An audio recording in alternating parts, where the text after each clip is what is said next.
한동안 좀 잠잠했던 코로나가 다시 머리를 조금씩 삐죽삐죽 내미는 것 같아요. 우리가 더 기도해서 완전히 없애버립시다. 할렐루야.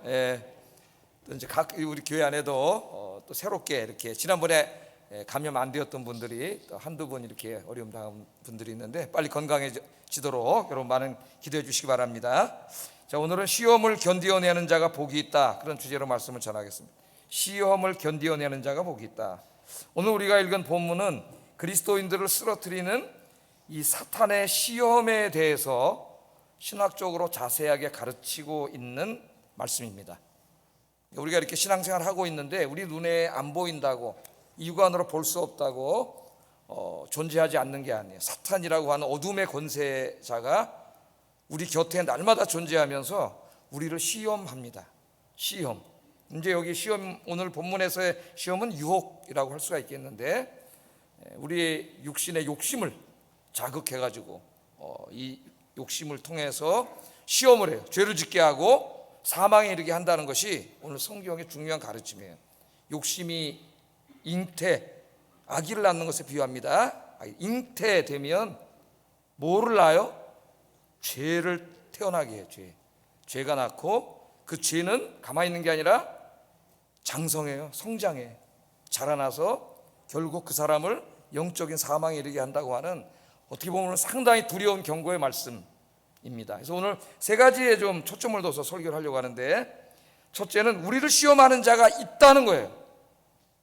지금 이 시간에도 여러분 이제 교회 문 열고 나가고 집에 가고 학교에 가고 어디 가든지 우리를 시험하는 자가 있다는 겁니다. 그 다음에 두 번째는 우리가 이 사탄의 시험에 넘어가서 쓰러지는 것은 우리의 욕심 때문이라는 거예요. 욕심. 오늘 이제 핵심적인 게 욕심이에요. 우리 마음속에 생기는 욕심을 어떻게 우리가 다스리느냐에 따라서 우리의 이 미래가 달려 있습니다. 욕심이라는 거예요. 세 번째 이제 다룰 주제는, 하나님은 믿음으로 이 사탄의 시험을 이겨낸 사람들, 이 육신의 욕심을 이겨내고 승리한 사람들에게 좋은 것을 선물로 주신다는 겁니다. 우리의 욕심으로 막 사탄이 욕심을 통해서 자극하고 속여가지고 막 죄를 지어서 막 돈을 벌게 하고 이런 것들은 우리를 멸망하게 하는 것이 좋은 게 아니에요. 그게 100억이 되든 1000억이 되든. 그러나 우리가 이 사탄과의 싸움에서 승리하고 그 믿음의 싸움을 싸워 나갈 때에 하나님은 좋은 것을 주세요. 똑같이 돈인 것 같지만 전혀 다릅니다. 왜 그런지 이제 말씀을 통해서 한번 생각해 볼 거예요.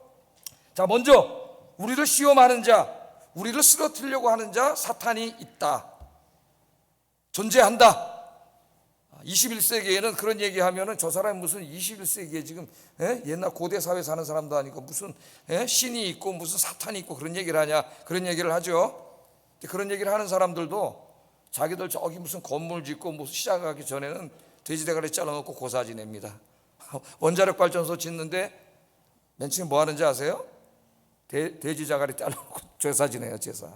그게 인간이에요. 굉장히 똑똑한 것 같고 막 그런 게 어디냐 그러지만은 자기 집에 가서 밤에 잠 안 오고 좀 몸 아프고 그래 보세요. 그냥.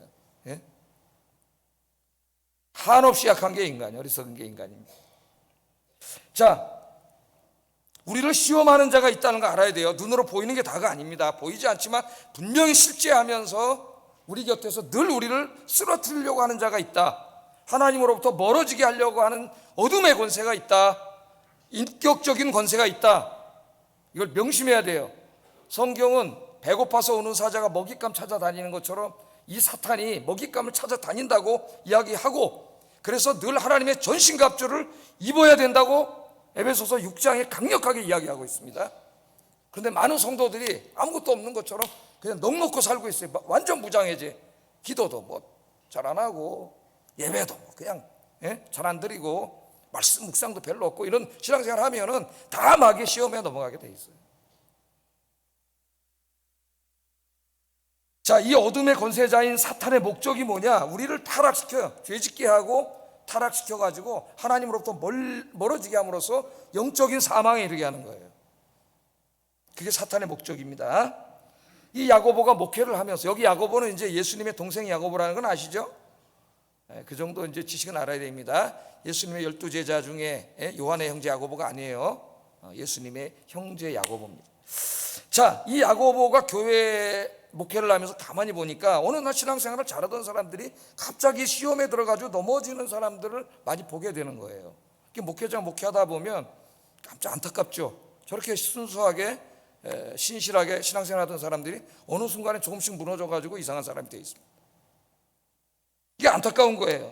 그래서 이 안타까운 마음으로 목회자가 이 말씀으로 오늘 권고하고 있는데, 권고라기보다는 오늘 말씀 보면 경고하고 있습니다. 경고가 더 가까워요. 1장 12절 한번 읽어보겠습니다. 시작.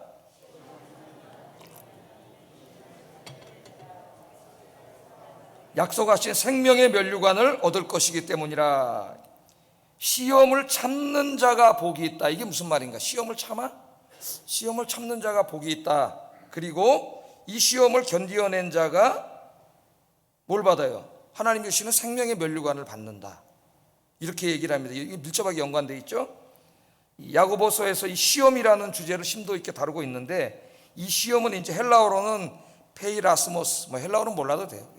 페이라스모스라는 헬라어를 번역한 것인데, 야고보서뿐만 아니라 신약성경 전체에서 이 두 가지 의미로 쓰입니다. 두 가지 의미.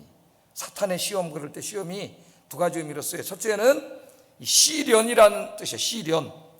야고보서 1장 2절 3절 보면은 여기 시련으로 쓰였어요. 한번 읽어보겠습니다. 시작.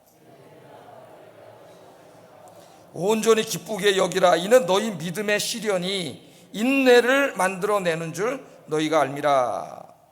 자, 이 야고보는 로마 제국 변방에 흩어진 교회 성도들에게 시험을 당할 때 기뻐하라 이렇게 말하면서 여기서 이 기뻐하라, 시험은 예수님 때문에 당하는 모든 환난과 핍박을 의미합니다.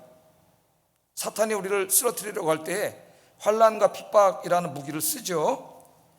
막 잡아가고 막 감옥에 가두고, 우리가 지난번에 코로나 때문에 좀 강제적으로 막 이런 좀 비슷한 것을 경험하기도 했는데, 그러니까 이 첫 번째 의미는 예수님 안 믿었으면은 그냥 아무 문제 없는데, 예수님을 믿는 것, 신앙을 지키는 것 때문에 당하는 환난과 핍박이에요. 초대교회인들은 너무나 잘 알죠. 교회 가다 붙잡히면 감옥에도 가고 막 그랬으니까 고문도 당하고, 그걸 말합니다.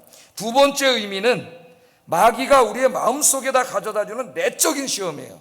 내적인 시험, 즉 유혹이라고 할 수 있습니다. 유혹, 영어로는 temptation, 유혹이에요. 유혹. 주기도문을 우리가 암송할 때 우리를 시험에 들게 하지 마소서, 그렇게 기도할 때 이 시험에 들지 마소서 할 때 이 시험이 temptation이에요. 여러분 영어로 보면 유혹입니다. 유혹. 자, 오늘 본문에서는 유혹이라는 의미로 사용됐어요. 유혹이라는 의미로 사용됐는데, 그러므로 여기 시험을 참는다는 것은 사탄이 우리들을 죄짓게 하고 하나님으로부터 멀어지게 하기 위하여 세상의 온갖 화려한 것들로 유혹할 때 그 유혹을 이겨내고 승리한다는 뜻이에요.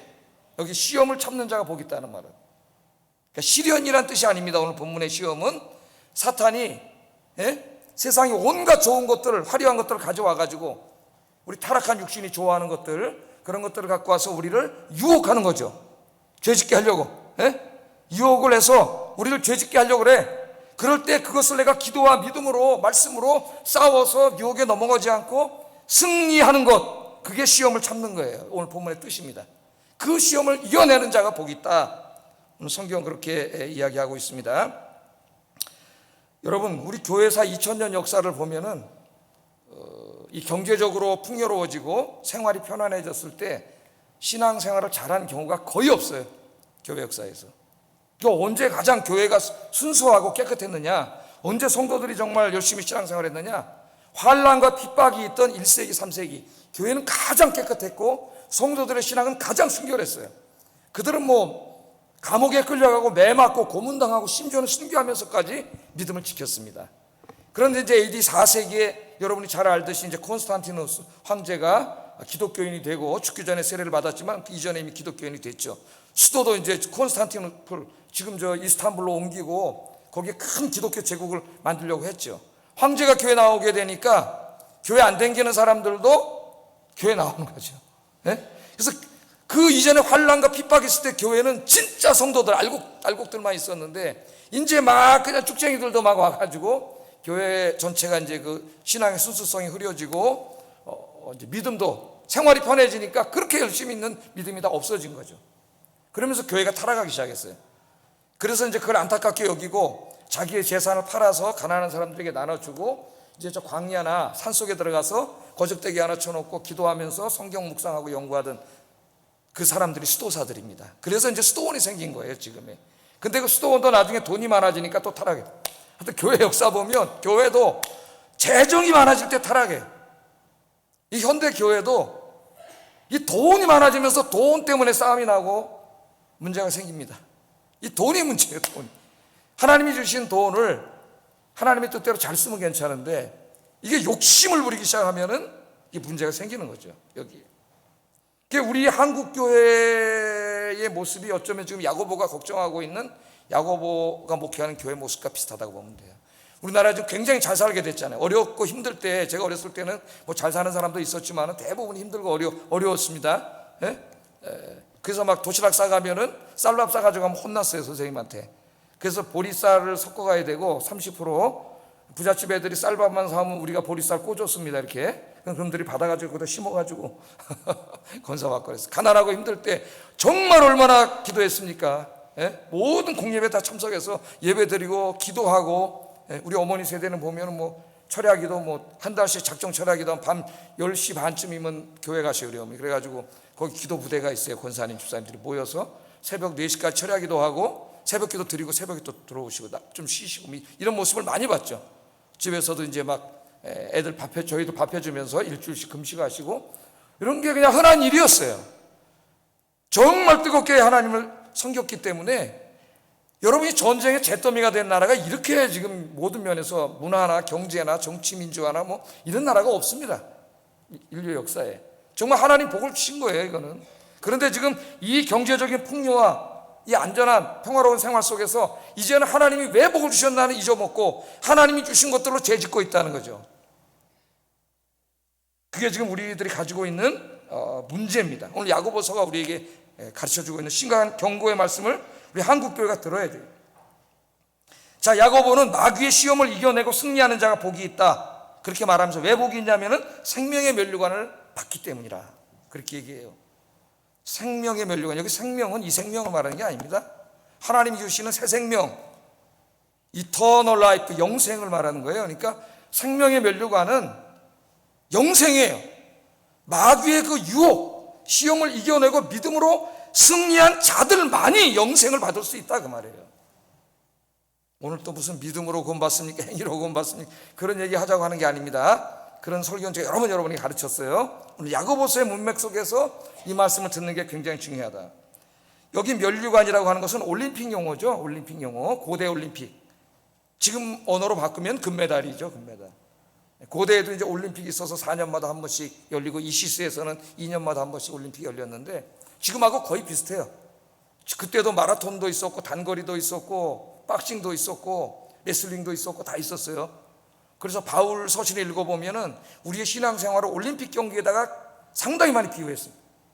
너희 이 믿음은 허공을 치는 것 같이 하지 마라 그럴 때는 권투, 박싱이에요, 박싱. 박싱할 때 탁 해야지 어떻게 돼요? 팍 쳐야지. 잘 나가잖아요. 팍. 예? 근데 허공을 치면 그냥 자기가 맞잖아요. 그게 복싱 비유예요. 그러니까 다 여기다 비유를 했는데 이 면류관은 누굴 주는 겁니까? 1등한 사람 주는 거죠. 그럼 이 사람들이 올림픽에 나가서 면류관을 받는다는 건 큰 영광이에요. 그러면 이걸 얻기 위해서는 어떻게 돼요? 자기 모든 사생활을 포기하고 훈련소에 들어가서 엄청나게 열심히 훈련해야 되죠. 예?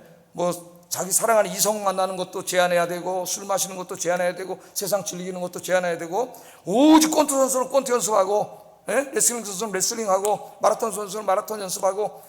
만약에 이 사람이 세상의 유혹에 빠져가지고, 예? 나가서 술도 마시고 세상도 즐기고 그러면은 면류관을 탈 수가 없는 거예요.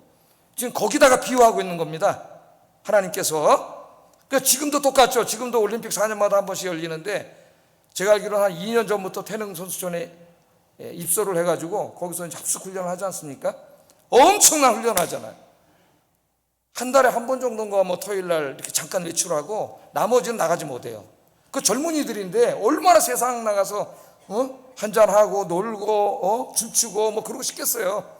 그런데 그걸 맨날 가서 하면은 그 사람 올림픽에 나가서 뭐 예선이나 통과하겠습니까? 할 수가 없겠죠. 그러니까 그걸 참고 열심히 세상에 문을 닫고 눈 닫고 귀 닫고 열심히 하는 거죠. 지난번에 그 유도에서 전 게임을 한판승으로 이기고 금메달 딴 최민호라고 하는 선수가 하는 말이 진짜 죽도록 열심히 하니까 행복하다 그래. 행복하다. 제가 그래서 그때 참 깨달았어요. 죽도록 열심히 하면 행복해진다. 그런 거 경험해 봤나요, 여러분? 신앙생활도 죽도록 열심히 해보세요. 여러분 진짜 은혜가 풍성해질 줄로 믿습니다. 진짜 죽으라는 얘기가 아니라 그렇게 열심히 하는 거죠.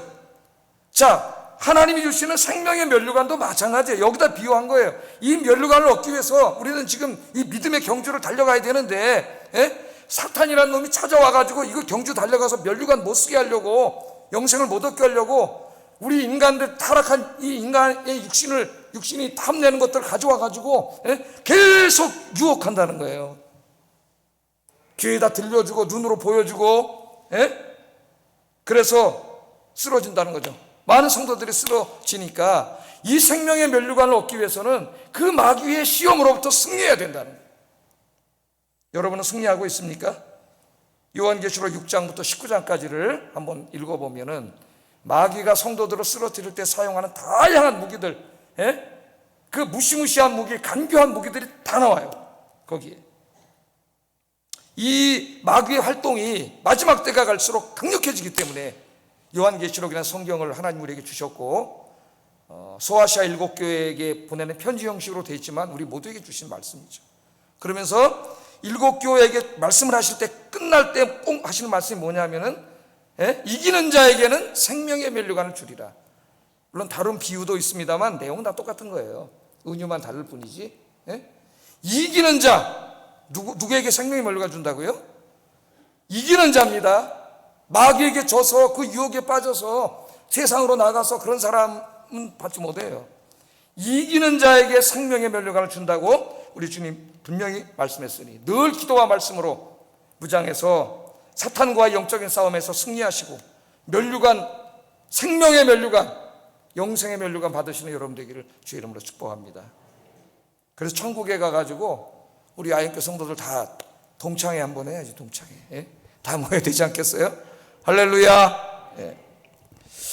자, 야고보는 이제 이렇게 포괄적인 이야기를 한 다음에 왜 그러면 도대체 저렇게 열심히 신앙생활 하던 사람들이 시험에 드는가, 왜 마귀의 시험에 빠져서 저렇게 죄를 짓고 타락하는가 하는 것에 대해서 가르쳐줘요.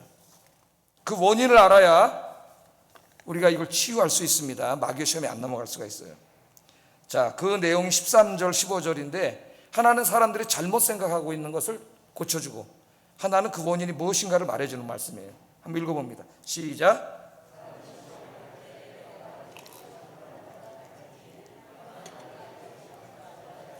친히 아무도 시험하지 아니하시느니라. 오직 각 사람이 시험을 받는 것은 자기 욕심에 끌려 미혹됨이니 욕심이 잉태한즉 죄를 낳고 죄가 장성한즉 사망을 낳느니라. 아멘. 자, 야고보가 가만히 보니까 자기가 육신의 욕심 때문에 끌려가지고 돈 사랑하고 세상 사랑해서 죄 짓고 그렇게 타락해놓고 그 사람들이 가만히 보니까 하나님을 원망하더라는 거야. 하나님, 왜 하나님께서 나를 그 자리로 가서 그 돈 버는 방법을 보게 하시고 그걸 보게 하시고 이로 인도하셔가지고 왜 나를 시험에 들게 하셨냐고 하나님을 원망하는 사람들이 있는 거예요. 옛날에 신학교 가면은 질문을 해갖고 애들이 물어보죠. 그냥 왜 거기서 에덴 동산에다 선악과를 만들어 놓으셔가지고 왜 시험에 들게 해가지고 안 만들었으면 되는데 다 하나님 책임 아닙니까? 자기가 죄 져놓고 예정론을 잘못 받아들여가지고 하나님 책임이라는 사람이 있어요. 오늘 여기 뭐라 그러세요? 사람이 시험을 받을 때 내가 하나님께 시험을 받는다 하지 말라 그러잖아요. 하나님은 악에게 시험을 받지도 아니하시고 친히 아무도 시험하지 아니하시느니라. 아멘. 하나님 아무도 시험하지 않아요. 이게 무슨 말씀이냐 하면은 하나님이 트릭을 쓰지 않는다는 거예요. 유혹을 하지 않는다는 거예요. 자, 이렇게 예를 한번 들어보겠습니다. 제가 미국에 가서 이제 운전면허를 따는데 미국에 가면 운전면허 이제 첫 번째 우리나라 똑같아요. 이게 리튼 테스트 하고 리튼 테스트 쉬워요. 왜냐하면 그 영어로 나온 거 그대로 나오기 때문에 한번 보고 가면 다 맞아요. 리턴 테스트 보고 그 다음에 이제 자기 차 가지고 가요. DMV라고 하는 곳에 가면은 순서 쫙 차가 서 있어요. 그럼 이제 하나하나 가다 자기 순서가 딱 되면 검시관이 딱 탑니다. 옆에 의자를 뒤로 쭉 빼고 초보니까 겁이 날 거 아니에요. 그 뒤에 타요. 그럼 이제 이리 가라 저리 가라 뭐 레프턴 라이턴 차선 체인지 더 레인 뭐 이제 다 하는 대로 해야 돼요 우리가. 예? 하다가 이제 100점 만점에서 70점 밑으로 떨어지면 탈락이에요. 그래서 감점을 하기 시작해요. 예? 그래서 이렇게 돌아가다가 어느 분들 금방 저 DMV로 돌아왔어 그럼 떨어진 거예요. 그건 왜냐하면 벌써 30점 까먹은 거예요. 당신 아까 어디 갔다 올 때 저 노란불에 지나가서 마이너스 8점, 주행 중에 이 리어뷰 미러 안 봤으니까 또 마이너스 8점, 이런 식으로 닦아가지고 다 가르쳐줘요. 우리는 왜 떨어졌는지도 모르고 떨어질 때가 많은데 합리적입니다. 미국 사람들은 다 가르쳐줘요. 꼼짝 못하게. 그래서 지금 현재 68점 당신은 떨어졌다 얘기해요. 다음 기회 오라고. 근데 이제 그 사람들이 그 뭐라고 얘기하냐면 내가 당신에게 지시할 때에 절대 트릭을 쓰지는 않는다 그래요. 뭐냐면은 좌회전이 안 되는 곳에 가가지고 turn left. 그래서 이 사람은 좌회전했어. 야 신호도 모르네. 당신 떨어졌어. 이렇게 하지 않는다는 거예요. 좌회전 안 되는 곳에 가서 좌회전할 수 이런 식으로 하지 않는다는 거예요. 오늘 여기 말씀이 그런 말씀입니다. 하나님은 절대로 우리의 믿음을 그런 식으로 트릭을 써서 유혹하지 않는다. 시험하지 않는다. 그럼 도대체 우리가 왜 이렇게 시험을 받아서 죄를 짓고 타락하느냐? 그 원인이 뭐라 그래요 오늘? 당신의 욕심 때문이라고 얘기합니다. 우리의 욕심을 줄쳐놓으세요. 욕심이 뭐 욕심이 있으세요 없으세요? 예? 그러니까 우리 은우가 어렸을 때 우리 아버님이 우리 은우 이제 농을 이렇게 열어보니까 종이를 잘라가지고 농에다 이만큼 채워놨더라고. 한 4-5살 먹은 게. 그게 돈이라고 이제 애들 돈놀이 하잖아요. 우리 아버님 하신 말씀, 야, 이 애미나 이거 욕심 뭐라고. 예? 잘 살았어. 욕심. 예? 자, 이 욕심은 뭐냐 하면은 내가 하나님보다 더 갈망하고 하나님보다 더 사랑하는 게 여러분 욕심이에요. 여러분 마음속에. 쉽게 정의하면 그렇습니다. 돈 필요하지요. 그런데 하나님보다 돈을 더 갈망해. 돈에 미쳤어요 이 사람이. 예? 하나님보다 돈을 더 사랑해. 그럼 이미 돈에 대한 욕심에 빠진 거예요. 그게 바로 욕심이라 이렇게 말할 수가 있습니다. 자, 우리들은 예수 믿고 다 여기 계신 분들은 구원 받았죠. 예? 완전히 구원이 이루어지진 않았어요. 그런데 구원이 완전히 언제 이루어져요? 우리 예수님 재림하시는 날 완전히 이루어져요. 우리 영혼은 구원받았지만 육신은 또 구원받지 못했어요. 이 육신도 언제 구원받아요? 완전히 부활하는 날 완전히 육신이 구원받는 거죠. 지금은 그래서 죽으면 예수 믿는 사람도 화장해야 되고 매장해야 되는 거예요. 나중에 우리 하나님께서 이제 그 화장한 것을 모아서 새 몸을 만들고 하나님 품에 가 있는 영혼과 합쳐져서 새 몸이 이루어지는 거예요. 이렇게 부활에 대해서 이렇게 제대로 아는 사람이 이렇게 드물어요. 대한민국 교회에. 예. 그냥 죽어서 어디 영혼이 저기 가는 걸로 알고 있어요. 자, 어쨌든 자, 우리 육신이 구원받지 않았습니다. 그런데 구원받지 않은 육신이 여전히 죄악 세상에서 살고 있어요. 자, 사탄이 어떻게 하느냐? 우리의 구원받지 못한 육신의 이 욕심, 탐욕, 혹은 욕망, 다 같은 말인데 이런 것들을 자극해가지고 우리를 미혹해서 우리를 죄짓게 한다는 거예요. 하나님보다 더 그런 것들을 갈망하게 하고 더 사랑하게 해서 죄짓게 하는 거죠. 그래서 결국은 영원한 사망에 이르게 한다는, 구원받지 못하게 한다는 겁니다. 그래서 야고보가 이렇게 말하죠. 욕심이 잉태한 즉 죄를 낳고 죄가 장성한 즉 사망을 낳느니라. 이게 어머니가 이제 아기를 잉태하면서 아기를 낳고 아이가 성장하는 것에 비유하고 있습니다. 말씀을 보면, 자, 여기 욕심이 잉태돼. 우리 마음속에 아기가 잉태되는 것처럼 욕심이 잉태돼요.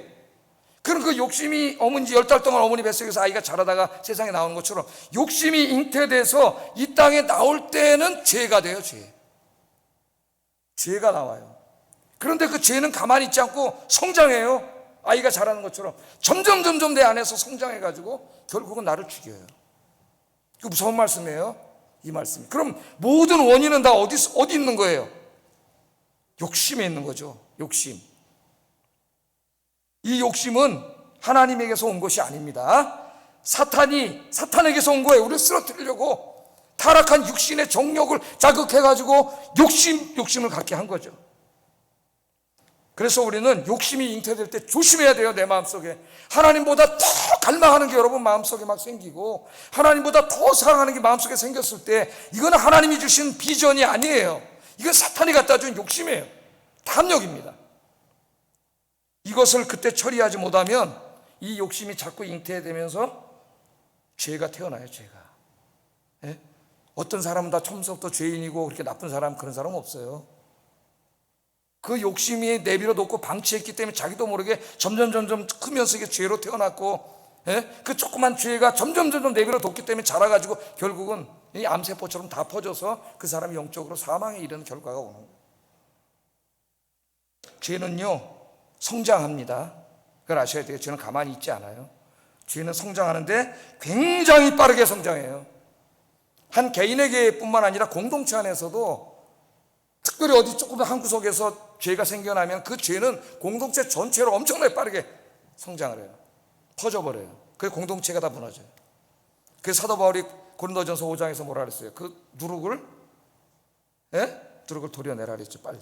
그것은 교회에서 출교시키라는 거예요. 안 그러면 교회 전체가 병든다는 거예요. 죄로. 강력하게 얘기합니다. 하나님이.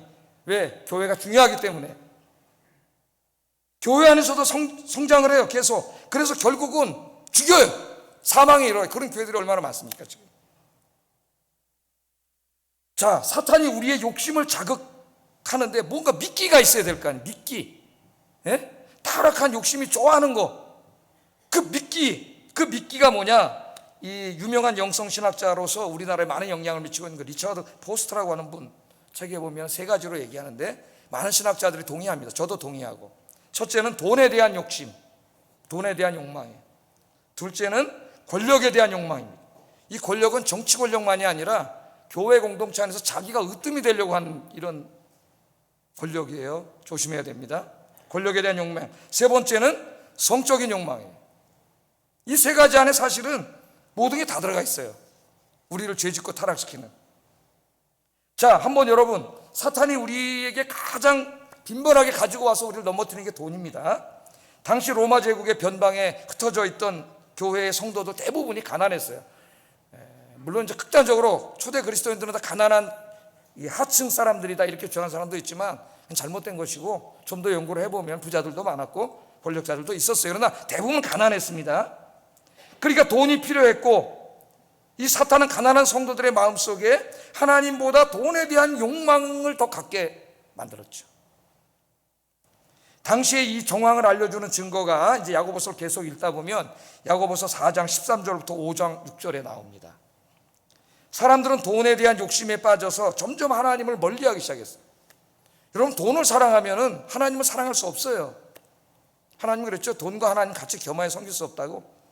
난 돈도 사랑하고 하나님도 사랑해? 거짓말이에요. 속임수에 속은 거예요. 이미. 돈을 사랑하는 순간 하나님은 2차로 밀려요. 그럼 돈은 우상이 된 거예요. 이미 그 사람 마음속에. 사탄의 시험에 들은 거죠. 자, 하나님을 예비하고 하나님께서 맡겨주신 사명을 감당하는 일에는 점점 관심이 없어지고 오직 돈 버는 일에만 온 정신이 팔려 있었습니다. 교회에 와서 성도들이 하는 이야기가 어떻게 하면 돈 많이 벌 수 있을까 하는 것이었어요. 그 야고보서 4장 읽으면 나와요. 거기. 여러분들은 점심때 식사하시면서 무슨 얘기하세요? 성도님들하고 기도 응답 받은 얘기, 신앙 얘기, 이런 얘기 하십니까? 아니면 어디 죄 짓는 이야기 하십니까? 이 돈에 대한 욕심이 가득해지니까 그들의 기도가 병들기 시작해요. 기도가 병든다고요? 기도가 병듭니다, 여러분. 하나님의 응답이 없어요. 야고보는 그들의 기도가 욕심에 사로잡힌 병든 기도이기 때문에 하나님이 응답하시지 않는다고 이야기해요.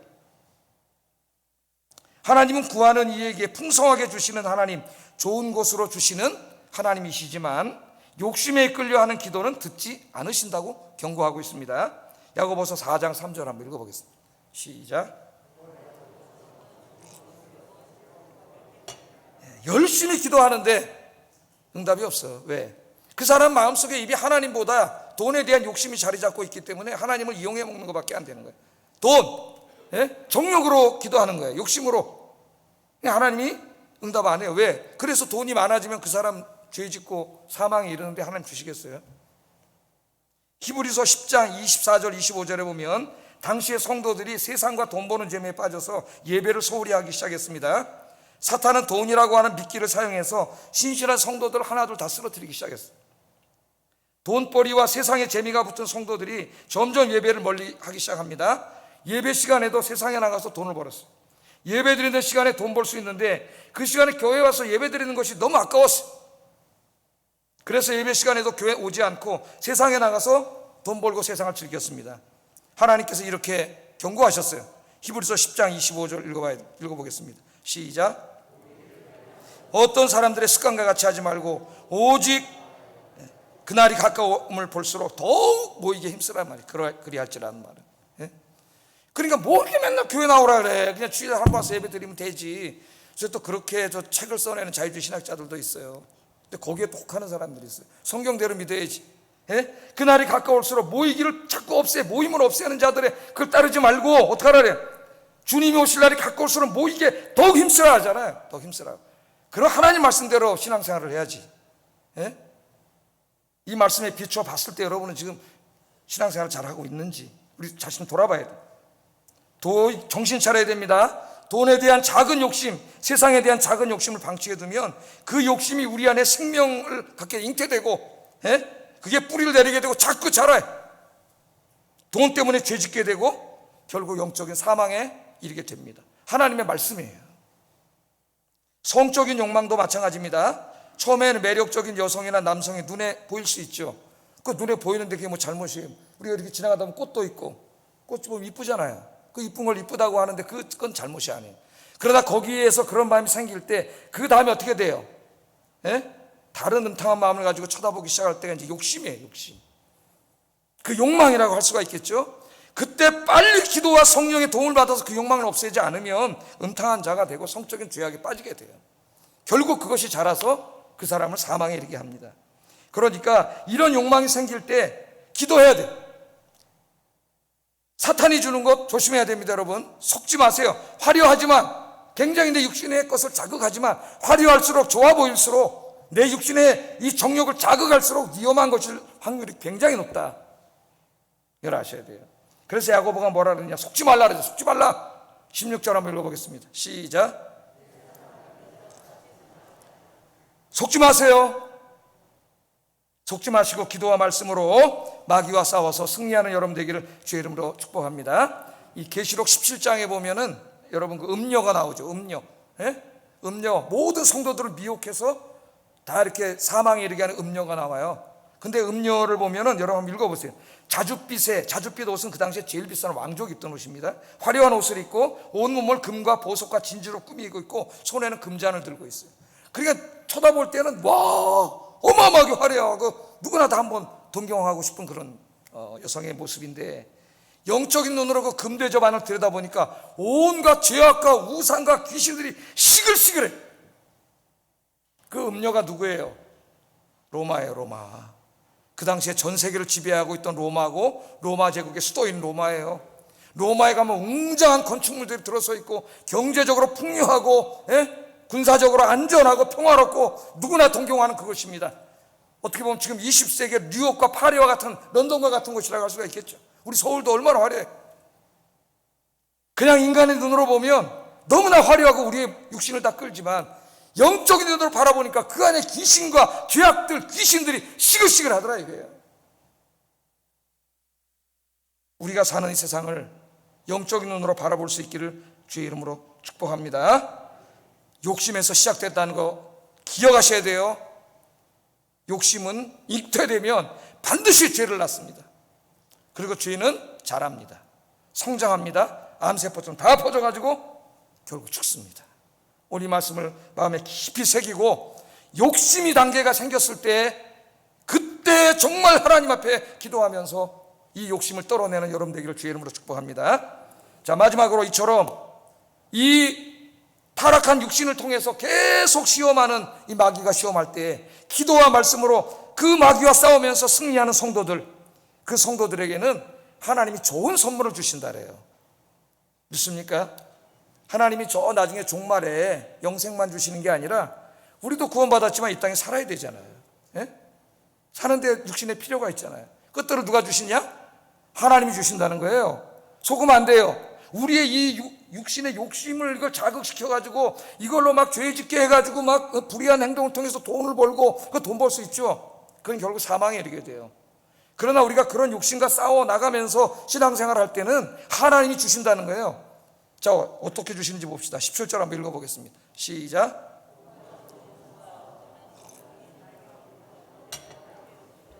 그는 변함도 없으시고 회전하는 그림자도 없으시니라. 자, 야고보는 우리가 이 땅에 살아가는 동안 필요한 온갖 좋은 은사와 온전한 선물은 위로부터 내려온다 그래요. 위로부터. 그런데 그 위에 누가 계셔요 지금? 하나님? 근데 그냥 하나님이 아니라 그 옆에 뭐가 있어요? 우리 아버지가 있잖아요. 아버지. 하나님이 나하고 남이면 무슨 의미가 있습니까? 아빠, 아버지, 하나님이 계셔요. 그러면 우리가 이 죄로 오염된 육신으로부터 발생하는 모든 세상의 욕심을 믿음으로 이겨내면 우리 아빠이신 하나님께서 이 땅에 사는 동안 필요한 좋은 선물을 하늘로부터 내려주신다. 그런 말씀 되는 거죠. 여기에 온갖 좋은 은사와 온전한 선물.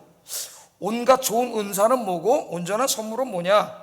이게 따로따로 두 가지가 아니고 강조용법으로서 하나님 아버지가 주시는 온갖 좋고 온전한 선물들이라는 말이에요. 자, 특별히 야고보는 하나님을 우리들의 아버지라고 말함으로써 우리에게도 소망을 줍니다. 그러므로 이 말씀은 마태복음 7장 7절 11절 말씀, 예수님의 말씀을 여기 인용했다고 볼 수가 있어요. 한번 읽어보겠습니다. 시작. 생선을 달라 하는데 뱀을 줄 사람이 있겠느냐? 너희가 악한 자라도 좋은 것으로 자식에게 줄 줄 알거든 하물며 하늘에 계신 너희 아버지께서 구하는 자에게 좋은 것으로 주시지 않겠느냐? 아멘. 욕심에 이끌려서 욕망에 이끌려서 죄 짓고 죄 지으면서 돈 벌지 마시고 그 욕망과 싸워 이겨서 하나님을 경외함으로 하나님께 구함으로 하나님이 주시는 좋은 것들을 풍성히 받아 누리는 여러분 되시기를 주의 이름으로 축복합니다. 자, 특별히 여기 야고보가 하나님을 소개할 때에 하나님을 어떤 분으로 소개하냐면 빛들의 아버지라래. 빛들. 잘 모르겠잖아요 무슨 말인지. 빛들의 아버지. 빛들 복수잖아요. 여기 빛은 해와 달과 별들을 말하는 거예요. 해와 달과 별들의 아버지니까 결국 어떤 하나님이에요? 하나님 아버지는 천지를 창조하신 창조주 하나님. 창조주 하나님은 곧 어떤 하나님? 전능하신 하나님이죠. 불가능이 없으신 하나님이라는 것을 우리에게 이야기하고 있습니다. 그래서 아까도 우리가 신앙 고백할 때 전능하사 천지를 만드신 하나님 아버지를 내가 믿습니다. 우리가 매주 신앙 고백하고 있죠. 엄청난 고백을 하고 있는데 아무 생각 없이 외우기 때문에 하나 도움이 안 되는 거예요. 은혜가 안 되고. 엄청난 고백을 하잖아요. 전능하사 천지를 만드신 그 하나님이 우리 아빠이십니다. 그런데 그 아빠가 구하는 자에게 좋은 것을 주신다 그랬어요. 욕심에 속지 말고 사탄에게 속지 말고 그 사탄과 싸워 이기면서 하나님께 구하라는 거죠. 하나님께.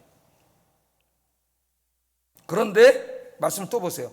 빛들의 아버지로부터 내려온다 그랬어요. 내려온다. 여기 내려온다라고 하는 동사, 그 동사의 시제가 헬라어로 현재 분사 형태로 되어 있습니다.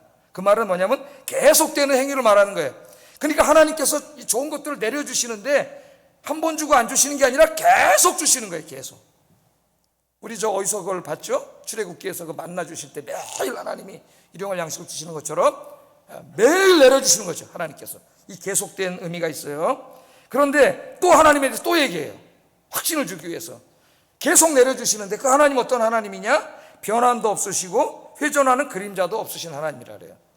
변함도 없으신 하나님, 이거는 쉬운데 회전하는 그림자가 없으신 하나님은 무슨 말인가? 같은 말이에요. 같은 말. 그러니까 여러분, 태양이 비추면, 햇빛이 비추면 어떻게 돼? 그림자가 생기잖아요. 그림자가 생겨요.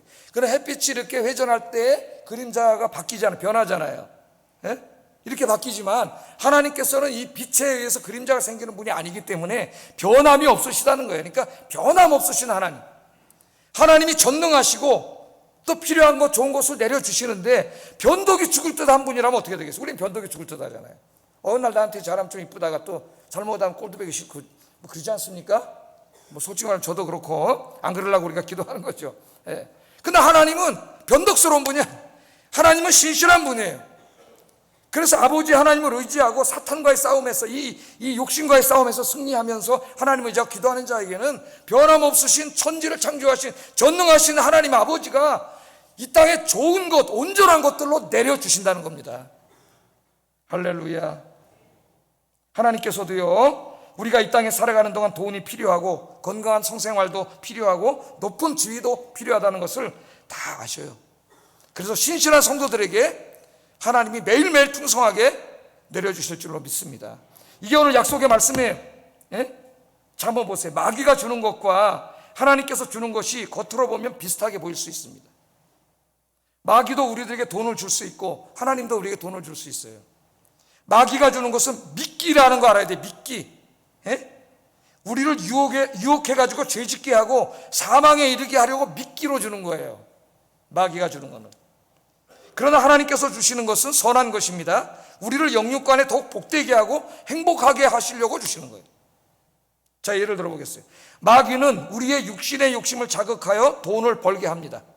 어떤 일이 벌어지겠어요, 여러분? 돈을 버는 과정에서도 죄를 짓지만 돈을 번 후에도 죄를 짓습니다. 돈을 버는 과정에서도 욕심이 작동하여 온갖 거짓과 불의를 행하게 만듭니다. 돈을 번 후에도 그 돈으로 죄짓고 세상을 즐기는데 다 써버려요. 돈 때문에 죄짓고 살다가 결국 사망의 길에 이르게 됩니다. 그러나 하나님께서는 우리 마음을 성령으로 인도하셔서 거룩한 열정을 갖게 하셔요. 교회와 전도와 교육과 나눔에 대한 거룩한 열망을 주십니다. 이런 사람 기도하면서 말씀을 묵상하면서 열심히 일합니다. 직장도 열심히 다닙니다. 사업도 열심히 합니다. 장사도 열심히 합니다. 그러나 항상 말씀에 입각하여 하나님의 방법으로, 선한 방법으로 의롭고 정직하게 돈을 법니다. 돈을 버는 과정에서부터 하나님께 영광을 돌리는 거예요. 돈을 번 후에도 더욱 하나님께 영광을 돌립니다. 하나님께서 주신 돈으로 하나님의 일을 하는 데 씁니다. 교회와 전도와 교육하는 데 사용하고 가난한 이웃들을 돕는 일에 씁니다. 어떤 사람이 그렇게 하고 있다면 그 사람은 하나님이 주신 좋은 것들을 받아 누리고 있는 사람이고, 어떤 사람이 돈은 있는데 계속 자기 욕심만 채우고 그렇게 살아가고 있다면 그것은 하나님 주신 게 아니에요. 하나님 주셨다 하더라도 그것을 죄 짓는 데다 쓰고 있는 거죠. 육신의 정욕을 자극하여 우리를 죄짓게 하고 죽음에 이르게 하려고 하는 사탄과의 믿음의 싸움에서 이 싸움을 싸우셔야 돼요. 영적인 싸움입니다. 승리하고 하나님이 주시는 온갖 좋고 온전한 복을 받아 누리는 우리 성도님들 되시기를 주의 이름으로 축복합니다. 네, 기도하겠습니다.